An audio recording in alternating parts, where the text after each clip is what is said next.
Este día es tiempo de llegar hasta los lugares que nos muestran esa huella, que nos presentan una historia. Vamos a Pozol. Vamos a descifrar lo que se encuentra aquí en este lugar. Acompáñeme.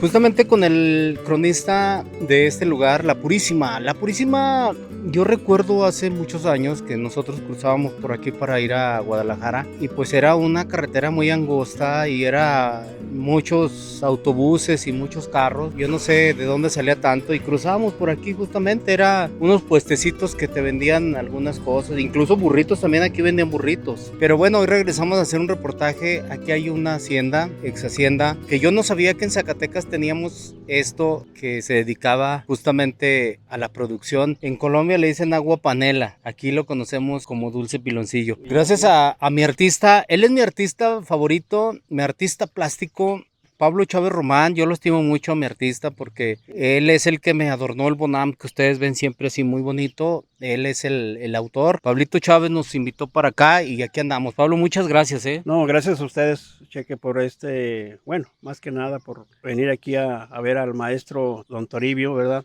Que es uno de los cronistas de aquí del municipio de Aposol. Él está muy bien informado sobre qué es la historia aquí de las haciendas que están aquí alrededor. Ok, muchas gracias, Pablito, y con su permiso acá nos vamos con el profesor. Aposol, antes se llamaba Apozolco, hace mucho tiempo. Fue fundado en la Sierra de Morones. Ahí se nombra el pueblo del sol porque ahí se adoraban al sol. En su escritura, en un rectángulo que está ahí grabado con tanto símbolo, dibujaron el sol 3 veces, lo que quiere decir que ellos son la religión solar. Y de allí después pasaron los años y cambiaron al lugar que se llama el Valle Encantado, enfrente de Paraíso Cascán. Allí está el segundo pueblito al que le siguieron llamando Apozolco. Allí llegó el capitán Cristóbal Oñate con su ejército y los convenció al cacique de ahí y a los demás que estaban con él para que trasladaran ese pueblo ahora donde está la planilla de San Miguel a Totonilco. Allí ya no se llamaba Apozolco, le pusieron ellos mismos y está registrado en los 2 libros de la encomienda de San Miguel como San Miguel de Apozolco. Eso fue poco después, cuando la última batalla que hubo en el Mistón. Un error histórico que ha circulado durante años de que esa batalla fue en el Mistón. Eso no es cierto. El Mistón es un cerro inaccesible, completamente difícil de ascender. Tiene los acantilados de más de 100 metros de altura. Ay, caray. ¿Quién sube por ahí? Nadie. No. La batalla fue en el Cerro del Indio, que está contiguo al Mistón, al lado del sur del Mistón. En ese cerro nosotros encontramos el testimonio ahí, porque hay albarradas, encontramos unas flechas y una fracción de piedra quebrada que quebraron ellos mismos para aventarla con honda. Pero el virrey les madrugó. Ahí está la piedra, ni siquiera la tocaron. Esa es en parte de la historia del pueblo. Allí fue sacrificado por orden del virrey Antonio de Mendoza, que sí estuvo ahí en Rincón Verde, y lo ahorcaron al señor de Juchipila, que era el soberano de la ciudad de Tlatlán, o de Juchipila. Y ahí en Rincón Verde estuvieron 15 días, porque el virrey le formó sitio al Cerro del Indio, donde fue la batalla. Fue cuerpo a cuerpo, no le dio tiempo al virrey a que usaran la piedra, nada. Por eso les ganó la batalla. Pero sé la batalla en el Cerro del Mistón, que nada más les gana la batalla, porque tan solo con toritos que daban todo arriba, hacia abajo, los toritos, o sea, piedra redonda, acaban con todo el ejército español y las calcetas que traía el virrey. Y allí estuvo la Virgen de Zapopan, la que han dicho que se apareció. No es cierto. Y el que se apareció en la batalla fue Santiago. Y después que terminó la batalla, a los 3 días de descanso, el virrey y su gente se vinieron a San Miguel de Apozolco, que era el pueblo. Y allí ordenó el virrey que le hicieran un homenaje a San Santiago por haberse aparecido en el Mistón. Hicieron una procesión preciosísima, una misa de gracia, y ahí comenzó. Les dijo el virrey: miren, de la gente que traigo, escojan 30 o 40 gentes, pónganle el pintor por donde quede la cara y en el cuerpo y déjenles el gabán. Ahí buscan unos pedazos de monete de sombrero y pónganselos. Entonces se llamaba en ese tiempo la danza de los gaifaces. hoy los Tastuanes. Hay quienes dicen que la palabra Tastuán viene de la palabra Tlatoani. Qué error tan grande históricamente. Tlatoani quiere decir gran señor, es un vocablo náhuatl. Y Tastuán es una gente que divierte, una gente que se dedica a divertir a la gente. Eso es lo que son Tastuán. Tastuán, ese nombre se lo puso don Leobardo Reynoso en una comida que hubo allí abajo en los arcos en Cuchipila. Dijo, ya no existen los gaifases, nada de gaifases. Se van a llamar los Tastuanes, ya hasta la fecha. Se les llama Tastuanes. ¿Cuántas caras tiene la historia, profe? Pero bueno, nos regresamos un buen tiempo. Esta zona tiene mucha historia, que por supuesto vamos a estar regresando para ir al Cerro de las Ventanas, que está aquí adelante, a estos pueblos. Vamos a tratar de ingresar, de subir al Mixtón. El güero nos va a subir, Pablito acá nos va a esperar con la botana. Pero vamos a regresar por eso. Pero ahora vamos a concentrarnos aquí en la hacienda de La Purísima. ¿Esta hacienda de cuánto data que fue edificada? La hacienda de La Purísima se inicia en 1546. ¡Caray! ¿En 1500? El dueño de esta hacienda primero era el capitán Miguel Márquez del Rincón, era el dueño, el primer dueño, porque hubo muchos dueños. Vino después don Diego Hurtado de Mendoza, vino don Diego Torres Altamirano, vino Ana Corral, Teresa de Rodas y otros más que fueron dueños de la hacienda. La hacienda de La Purísima comienza con ellos, pero la familia Soto del Valle, Jesús, Salvador y Laura, vendieron a don Manuel Sescose esta hacienda en 50,000 pesos oro. Don Manuel comenzó a trabajar primero con algodón y con maíz y frijol, pero no le dio resultado. Entonces siguió trabajando y se empeñó por traer caña de España y comenzó a cultivar la caña de azúcar. Era un molino completamente muy rudimentario. Estaba hecho por un rodillo de piedra arisca que molía de caña, de una cañita. Y andando el tiempo, el hijo de don Manuel Sescose, Federico, que fue una gran persona, Federico Sescose, este señor era muy inteligente, demasiadamente muy capaz. En lugar de que comprar cosas para su hacienda, él las hacía, porque tenía aquí torno, tenía su taller mecánico, con un mecánico que trajo de Zacatecas, un especialista. Entonces se hizo vivir de eso y empezaron a transformar la hacienda, el trapiche, porque era rudimentario. Con un sifón de agua hacían trabajar el molino de la caña para moler de cañita. Entonces trajeron de Europa una caldera con 15 yuntas de bueyes desde Veracruz hasta aquí. Trajeron esa caldera y la caldera producía vapor. Hicieron tubería que circulaba el vapor, la tubería, y con eso hacían funcionar el mecanismo que tenía don Federico Sescose para que se moliera la caña. Quienes hayan vivido en aquel tiempo se hayan asombrado, sorprendido de la forma en que se elaboraba el piloncillo de dulce, de la caña de azúcar. Había un trenecito de 2, 3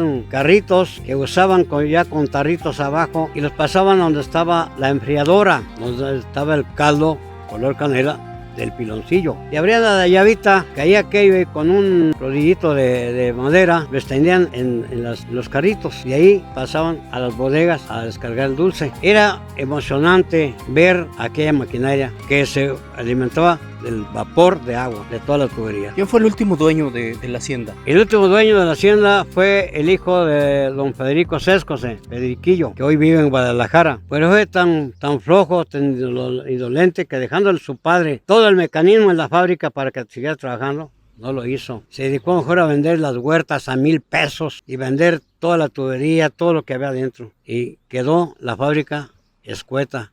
Es solamente un cascarón que quedó. Esta fotografía que vemos en su libro y la fotografía que vemos aquí en un cuadro adentro de lo que era la Casa Grande, ¿él era don Federico? Sí, y don Federico es una gran persona. Yo lo traté varias veces y él también hablaba conmigo. ¿De dónde era él? Don Federico, él nació en Zacatecas, era hijo de don Manuel Sescose, el hijo predilecto de él, y él era el que manejaba la hacienda, porque don Manuel se retiró de aquí, se fue a Zacatecas cuando fundó el Banco Mercantil de Zacatecas. Entonces se retiró don Manuel, él falleció en 1942, el papá de don Federico. Don Federico le dejó a su hijo pues casi todo completo porque seguía trabajando, pero no continuó trabajando. Le veló poco, empezó a vender huertas para allá y para acá, tubería y todo lo que había adentro. Se acabó la hacienda de La Purísima. ¿En qué año deja de funcionar la hacienda de La Purísima como productora de esta zona del dulce piloncillo? Fue en 1965, cerró sus puertas la fábrica Piloncillo La Purísima. Ese año, don Federico se despidió con lágrimas en los ojos porque él duró aquí toda su vida casi trabajando. Era a Zacatecas casi no iba. Acá ni cuando iba, pero él siempre estaba aquí en La Purísima, aquí en el rancho de La Purísima. Y es ahora triste ver el panorama de las huertas que quedaron en manos de gente indolente que no sabe ni trabajar ni cultivar. No, y hasta la fecha, déjeme decirle, no pudimos grabar las instalaciones de adentro porque hay un tipo que supuestamente cuida y se negó completamente. Cerró y dijo que él se iba porque no le pagaban horas extras. O sea, le valió gorro que nosotros pudiésemos hacer un reportaje para que esto se quede a la historia y demás gente lo pudiese ver. Entonces, hasta la fecha sigue esas malas personas aquí en la zona. ¿De dónde es este cuate que cuida aquí? Es de por ahí del Rescoldo, de aquí, un rancho que está enfrente de Pozol. ¿Cómo se llama? Juan. ¿Y así son de mala leche todos? Bueno, pues él recibe órdenes de los patrones y pues tiene que obedecer, ¿verdad? Pues vaya que... Entonces hasta la fecha, aquí que usted recuerde, profe, ese auge del dulce, yo recuerdo que mi padre pues era un adicto al dulce piloncillo. Yo creo que en ese tiempo toda la gente consumía por aquí. ¿De aquí para dónde se distribuía? De aquí lo llevaban a la Ciudad de México, a Querétaro, Guanajuato, Guadalajara, Aguascalientes y al último estuvieron exportándolo hasta el Japón. El dulce piloncillo hecho aquí. En La Purísima. Ya cajas grandes que decían Piloncillo La Purísima. Oiga, pues qué interesante. Esto es aquí justamente, estamos al sur del estado de Zacatecas, ya muy cerquita del estado vecino de Jalisco, pero todavía es de Zacatecas. Están de alguna forma, como todos los municipios, están abandonadones por esa zona limítrofe de estados, pero no, está muy bonito aquí. Pues esta es la historia. Aquí en esta casa vivió el señor, todavía podemos ver cortineros, podemos ver obras de arte que están en el abandono. De hecho, hay unas cajoneras, hay un cajón específico que le sirve de alimentador de los puercos. Es una madera que yo veo que pues es una madera fina. Hay unos cuadros esculpidos a mano en cantera. Para ti, artista, estas esculturas ¿de qué año datan? Aproximadamente, digo, están muy bien hechas, ¿no? ¿Serán de aquí? ¿Serán de la nación? Yo creo estos fueron traídos, mi chico, ¿verdad? por lo que se ve, sí, no fueron labrados aquí, por lo mismo, porque aquí el lugar, más que nada, no había, me imagino, artistas para... Y luego la cantera. ¿Cómo la viste? La cantera se ve que es de allá de ¿Y el trabajo, Zacatecas, mi y el artista? trabajo, no, muy bien elaborado. Ese no es artístico. de, ¿verdad? No es No, de no. cualquier aprendiz Sí, o algo así, ¿no? No. Y la cantera tuvieron que traerlo de alguna parte. Cantera rosa, ¿verdad? Sí, Es cantera rosa, sí. Incluso tuviste, artista, esta forma de un sillón, cómo está bien arreglada, el piso todavía de esos bloques Ese tipo de... que hay. Sí, ¿verdad? Sí, el piso también de alfarería, pues, eso se me hace que todo eso se me hace que lo trajeron de fuera, todo ese material como adorno de la misma. Y ya usted pasa por aquí y solamente se ve la chimenea, que es lo que se alcanza a ver. Bueno, chimenea es el escape. Ahí era el... Donde atizaban para la caldera, para que produjera el vapor, para que funcionara el mecanismo. Y tiene su templo, como todas las haciendas. Todas las haciendas tienen su templo a un lado. Aquí se fundó el rancho con el nombre de la Inmaculada Concepción, pero últimamente La Purísima y La Purísima La Purísima. Así se le quedó. Cuando comenzó la fábrica a trabajar el piloncillo, porque la fábrica se llamaba Fábrica Piloncillo La Purísima. Pues ahí nomás para que usted vea, yo la verdad no tenía idea de dónde venía el piloncillo. Normalmente estamos acostumbrados que todo se genera allá en el ombligo de nuestra gran nación, que es para el sur, allá en México. Pero vea, de aquí, de este ranchito que usted ve y pasa, era un mundo, porque me imagino que trabajaban muchísimas personas. Como 120 personas trabajaban diario. Imagínese en aquel tiempo, estamos hablando de su apogeo de la hacienda productora de piloncillo. ¿Qué año? En 1934 a 1965 cuando cerró las puertas. 1934, o sea, aquí le tocó esa metamorfosis de pleitos civiles y demás. Inclusive el líder de México, don Fidel Velasco, vino aquí y José María para hacer entender al patrón que les diera prestaciones de ley a los trabajadores, que no tenían y sí se les concedió. Sí, porque eran muchos trabajadores acá en el ranchito. Hubo gente que venía de Zacatecas a trabajar aquí, de Tlaltenango, de Nochitlán, no nomás de aquí mismo. Ahora, vamos a tomar en cuenta, si él me dice que esto se diseñó en 1500 y fracción, deben de tener un camposanto con unas tumbas, con verdaderas obras de arte también Porque, mire, la primera hacienda que hubo aquí, la primera, fue La Labor, siguió Tayagua y siguió La Purísima. En ese mismo tiempo, el arquitecto que trabajó, era arquitecto español, se llamaba Dionisio Suárez. Dionisio Suárez, español. Era español, quien hizo las haciendas aquí. Ah, caray, aquí sí tenemos rastro de que fue un español, porque normalmente en otras haciendas, oye, a ver que búscale, no eran ni criollos siquiera. Ahora, esta casa grande, vean nada más ustedes esta escalinata con unas piedritas ahí, así, o sea, yo digo, para mí son obras de arte, porque, oye, artista, ¿cuánto tiempo no implicó el colocar cada piedra? No, se lleva mucho tiempo, sobre todo la dedicación de una por una, figurar, ¿no? Sí se lleva tiempo, son obras de arte. Esta mezcla que hicieron de ladrillo, no sé si en ese tiempo se le llamaba ladrillo o eran pedazos o eran bloques pequeños de cantera, pero se mezcla la cantera, se mezcla con estas piedras y es una caminata maravillosa que desafortunadamente está olvidada y está en un cochinero. Sí, completamente, la casa está arrumbada. No sé, Mauricio tiene mucho dinero, es hasta el presidente de la banca y en Zacatecas, pues no. Él es el dueño. Él es el dueño de la casa. Es el presidente de la banca en el estado de Zacatecas. Sí. Pues ¿para qué quiere esta? Está riquísimo. Ay, caray. Tiene mucho dinero. Usted vea aquí en estas imágenes, son unas obras de arte abandonadas. ¿Cuántos de esos coleccionistas no las quisieran? Estos labrados, se llama labrada, Sí, labrado. este labrado Esculpido. esculpido en la cantera, a mí se me hace un trabajo excepcional, se me hace muy bonito. Ahora tenemos partes, tenemos piezas que yo para mí son otras obras de arte que están ahí abajo del lavadero, otras le sirven de comedor al cochino y qué lástima que esa parte de la historia, y es una parte pulida, es una parte que se hizo con sudor, con sangre y con muchas cosas más. Con mucho dinero. Y con mucho dinero. Pero sí. Oiga, profe, por aquí en esta zona, hablando de las haciendas o de los hacendados, ¿sí fue posible que hubiese como esclavos o no? ¿O se quedó en un mito? No, aquí no hubo esclavos ya en ese tiempo. ¿Eran puros trabajadores? Sí, pues se van a trabajar gañanes porque trabajan todo el día. Primero, ponen mi salario de sueldo, les pagan 5 pesos. Pues yo quiero agradecerle mucho por su relato, profesor, por su tiempo. Y déjeme decirle que usted vive arriba de un museo natural. Tiene una musa. Es más, tiene 2 musas. Así es, sí. Así es. Estamos contentos, conformes. Yo tengo muchos árboles ahí que pues embellecen mi casa. Todo lo verde, además hay oxígeno suficiente allí. Todo eso. Y tengo muchas plantas también, de muchas clases que dan flores, como el jazmín. Pues muchísimas gracias. Gracias a ustedes, gracias a ustedes. Y estoy a sus órdenes. Si quieren ir, yo les relato la historia de esa ciudad porque yo la conozco. Vamos a regresar. Yo escribí un libro que se llama Esplendor y Caída del Reino Cascán. Ok. Eso va a ser la próxima. Continuamos.